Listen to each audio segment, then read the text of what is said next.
ನಮಸ್ಕಾರ ಸ್ನೇಹಿತರೆ, ಇಂದಿನ ನಮ್ಮ ಕಥೆ ಇತಿಹಾಸದಲ್ಲಿ ಮರೆಯಾದ ಪುಟದಿಂದ. ಈ ಕಥೆಯನ್ನು ಬಹುತೇಕ ಜನರು ಕೇಳಿರಲ್ಲ, ಆದರೆ ಇದು ನಮ್ಮ ನಾಡಿನ ಒಂದು ಅದ್ಭುತ ಘಟನೆಯಾಗಿದೆ.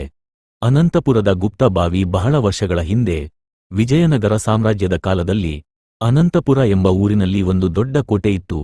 ಆ ಕೋಟೆಯೊಳಗೆ ರಾಜಕುಮಾರಿಯರಿಗಾಗಿ ಒಂದು ಗುಪ್ತ ಬಾವಿಯನ್ನು ನಿರ್ಮಿಸಲಾಗಿತ್ತು.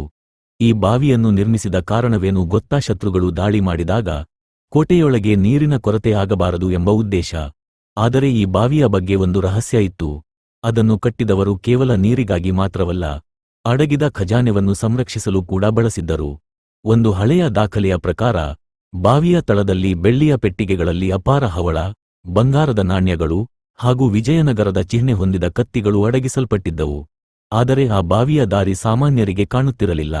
ಬಾವಿಯ ಪ್ರವೇಶದ್ವಾರವನ್ನು ರಹಸ್ಯ ಶಿಲಾಶಾಸನವೊಂದು ಕಾಪಾಡುತ್ತಿತ್ತು. ಅದರ ಅರ್ಥವನ್ನು ತಿಳಿದವರು ಮಾತ್ರ ಒಳ ಹೋಗಲು ಸಾಧ್ಯವಾಗುತ್ತಿತ್ತು. ಕಾಲಾಂತರದಲ್ಲಿ ವಿಜಯನಗರ ಸಾಮ್ರಾಜ್ಯ ಕುಸಿಯಿತು. ಕೋಟೆಯು ಶೂನ್ಯವಾಯಿತು. ಜನರು ಆ ಬಾವಿಯ ಅಸ್ತಿತ್ವವನ್ನೇ ಮರೆತುಬಿಟ್ಟರು. ಇಂದು ಕೂಡ ಅನಂತಪುರದಲ್ಲಿ ಆ ಕೋಟೆಯ ಅವಶೇಷಗಳು ಇದ್ದರೂ, ಆ ಗುಪ್ತ ಬಾವಿಯ ಬಗ್ಗೆ ಯಾರಿಗೂ ಸಂಪೂರ್ಣ ತಿಳಿದಿಲ್ಲ.